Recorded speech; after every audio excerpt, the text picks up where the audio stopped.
what do you think for folks that they're detractors of kind of that approach, the decentralized approach, the voucher approach? Okay. Like they have many qualms about it, right? Like, why aren't we putting more money in public schools? Isn't that the solution rather than, which I guess is valid to an extent, but why? But like,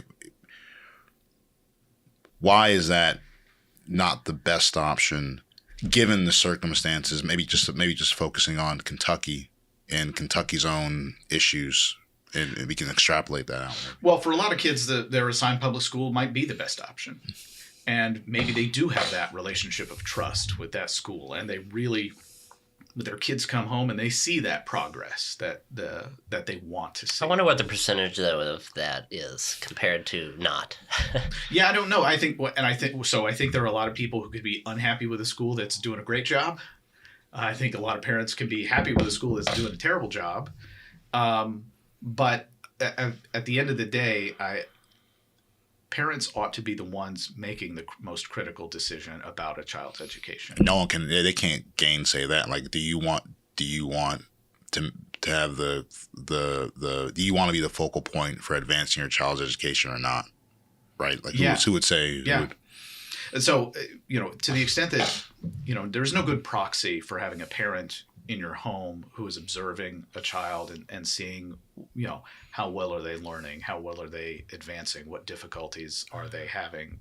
Both academic and emotional, right? What are the things that we can do to improve that situation? For so many parents right now, in the current status quo, top-down schooling system that we have in Kentucky, it doesn't matter what parents discover about their child's. They can fill out paperwork. They can ask a school to provide their child with some special services. But if there's no power for that parent to walk away and easily put that child in a more trustworthy learning environment, if that's not an option, the incentives are kind of not really there for that school to step up.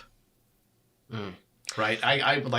If I walk into a grocery store and they don't have exactly what I want, I can walk out of there, ask no questions, go to a different one, never go back to that other one. I don't have to explain myself. But the system that we have in education is the system already has all the money. And if you don't trust that particular learning environment to deliver for your kids, you're stuck. What are you going to do? And for I don't know what the percentage of students who would immediately go to some other option would be, but it's not zero.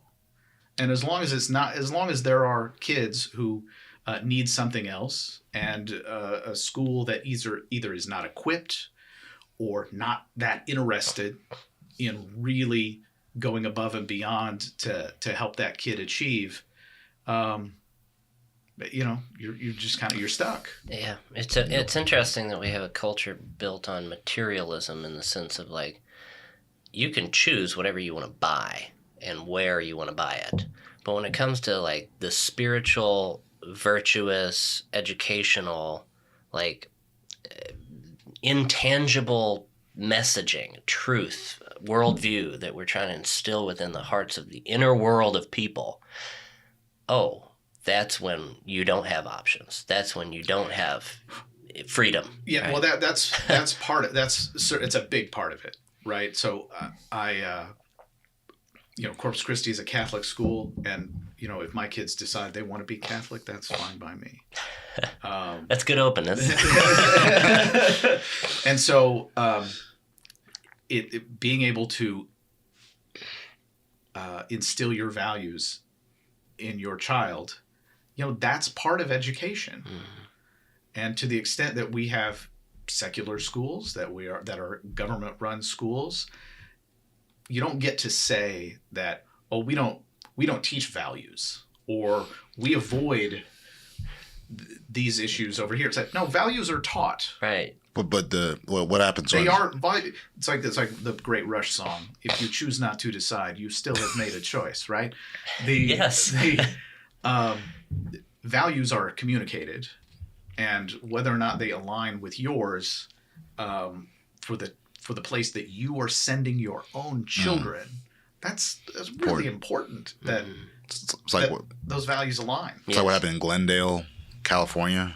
The parents kind of, bum rushed the school board there because they found out, what was being purveyed in the public schools in the Glendale, California school district. I don't know if you guys are familiar. I've not heard about it. No. Yeah, like a couple years ago, there was a big kerfuffle in Glendale, California, because they were pushing certain values right within the school system that a lot of the constituent parents there within the school district weren't very big fans of.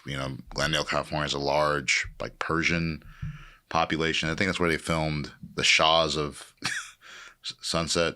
It's like I don't follow Bravo TV, but you know what I mean. I do not. Yeah, but they and then the same thing happened in Virginia. I think that's why Glenn Youngkin won, right? With parents, because I think the previous governor was like, no, parents don't get to decide what. Right, that was it. Yeah, that was a key debate moment. Yeah. In the Virginia debate, and I think there is a strain. I don't think most teachers hold this in their hearts, but there is a view that, look, you're sending your kid to government schools. We're going to teach them what the government needs them to know.